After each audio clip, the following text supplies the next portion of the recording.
Hello friends, welcome to Own Cooking Channel. இன்னைக்கு நம்ம பார்க்க போற ரெசிபி சீஸ் ஸ்டஃப்டு மஷ்ரூம்.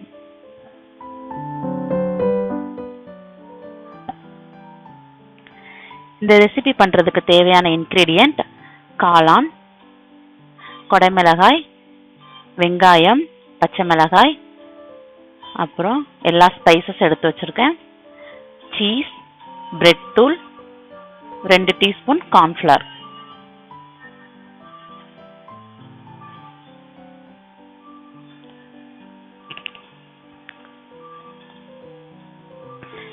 இப்போ காளானை நல்லா வாஷ் பண்ணிட்டு அந்த நடுவில் உள்ள தண்டை மட்டும் எடுத்துட்டு குட்டி குட்டியா கட் பண்ணி இந்த மாதிரி கட் பண்ணி வச்சுக்கணும். அந்த தண்டு எடுத்ததுக்கு அப்புறம் காளான் ஒரு பவுல் மாதிரி கிடைக்கும். அதுக்குள்ளதான் நம்ம ஸ்டஃப் பண்ணி ஃப்ரை பண்ண போறோம். இப்போ நம்ம ரெசிபி எப்படி பண்றதுன்னு பார்க்கலாம்.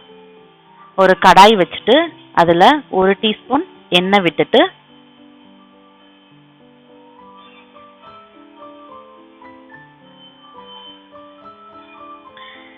எண்ணெய் ஹீட் ஆன உடனே குட்டி குட்டியா நறுக்கி வச்சிருக்கிற வெங்காயத்தை போடணும். இந்த ரெசிபியில எல்லா இன்கிரீடியன்ட்டும் நல்லா சின்ன சின்னதா கட் பண்ணி போடணும். ஏன்னா காளானுக்குள்ள நம்ம ஸ்டஃப் பண்ணி ஃப்ரை பண்ணுவோம்.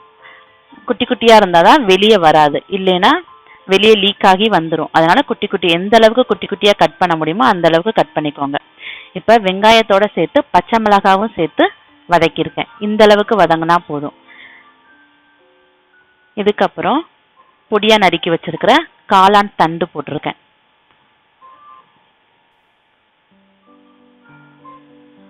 காளான்ல இருந்து கொஞ்சம் தண்ணி வரும். அந்த தண்ணி வத்துற வரைக்கும் லைட்டா வதக்குனா போதும். இந்த அளவுக்கு வந்தா போதும். இதுக்கப்புறம் கொடைமிளகாவை போட்டு வதக்கணும்.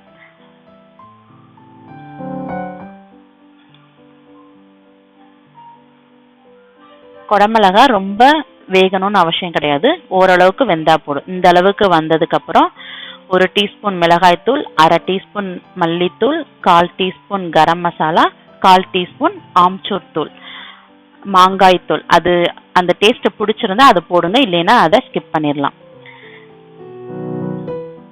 இப்போ இந்த மசாலாக்கு தேவையான உப்பு எல்லாத்தையும் போட்டு மசாலாவோட பச்சை வாசனை போகிற வரைக்கும் நல்லா வதக்கணும். வதக்கிட்டு கொத்தமல்லி தழை இறக்கி போட்டு இறக்கிடணும்.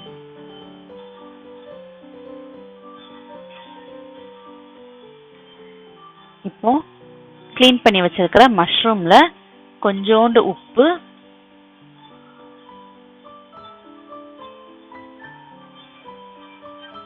கொஞ்சமா பெப்பர் தூள் போட்டு இத மேரினேட் பண்ணி தனியா வச்சுக்கணும்.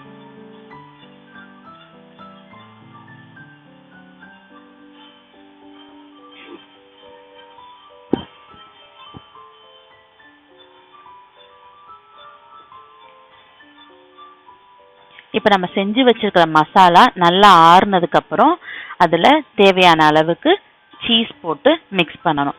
நான் மொசரல்லா சீஸும் செடார் சீஸும் மிக்ஸ் பண்ணி போட்டிருக்கேன்.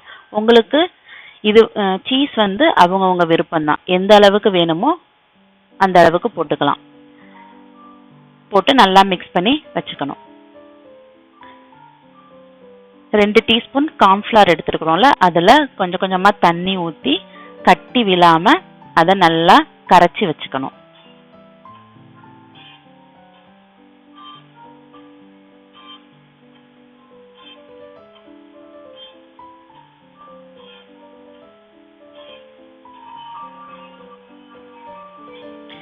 இப்போ அந்த காளான்குள்ள நம்ம செஞ்சு வச்சிருக்கிற மசாலாவை உள்ள ஸ்டஃப் பண்ணி ரெடி பண்ணி வச்சுக்கணும். ஃபர்ஸ்ட்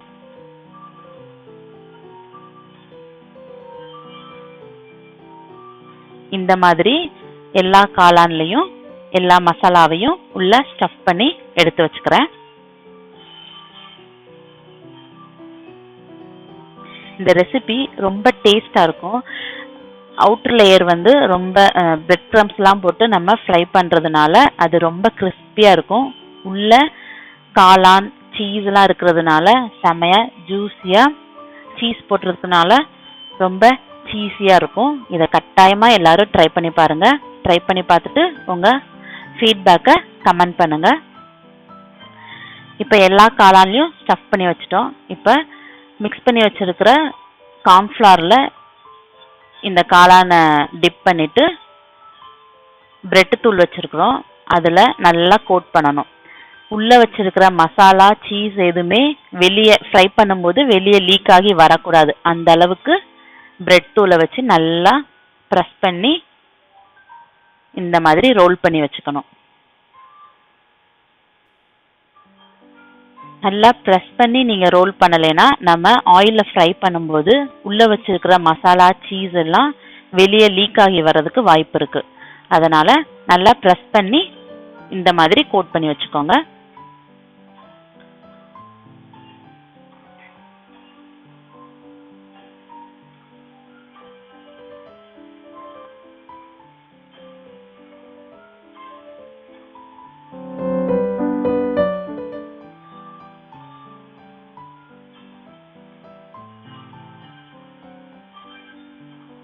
இப்போ எல்லாமே இந்த மாதிரி ரெடி பண்ணி வச்சுட்டோம். இப்போ இதை ஆயிலில் ஃப்ரை பண்ணி எடுக்க போகிறோம்.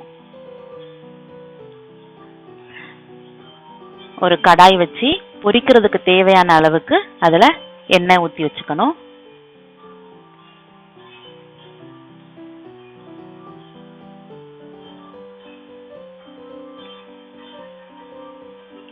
எண்ணெய் ரொம்ப சூடேறிட்டு அப்படின்னா நம்ம போட்ட உடனே கரிஞ்சு போயிடும்.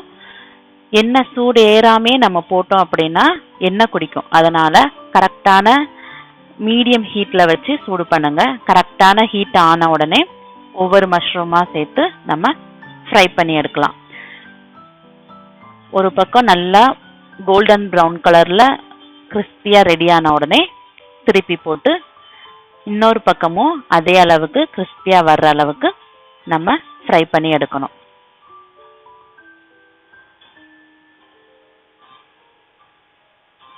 இந்த அளவுக்கு கோல்டன் ப்ரௌன் கலரில் நல்லா கிறிஸ்பியாகி வந்த உடனே எல்லா மஷ்ரூமையும் எடுத்து வச்சிடலாம்.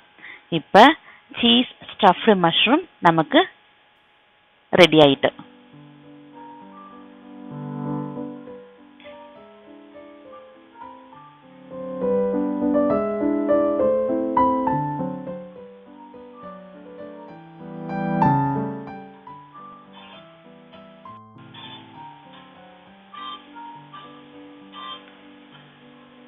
ஓகே ஃப்ரெண்ட்ஸ், உங்களுக்கு இந்த ரெசிபி ரொம்ப பிடிச்சிருக்குன்னு நம்புகிறேன். நீங்களும் இந்த ரெசிபியை வீட்டில் ட்ரை பண்ணி பாருங்கள். ட்ரை பண்ணி பார்த்துட்டு உங்கள் ஃப்ரெண்ட்ஸ் அண்ட் ஃபேமிலிக்கு ஷேர் பண்ணுங்கள். ஓன் குக்கிங் சேனல் உங்களுக்கு பிடிச்சிருந்தா சப்ஸ்கிரைப் பண்ணுங்கள். பக்கத்தில் இருக்கிற பெல் பட்டனையும் கிளிக் பண்ணுங்கள். ஓகே ஃப்ரெண்ட்ஸ், நெக்ஸ்ட் ஒரு நல்ல ரெசிபியோட உங்களை மீட் பண்ணுறேன். பாய்.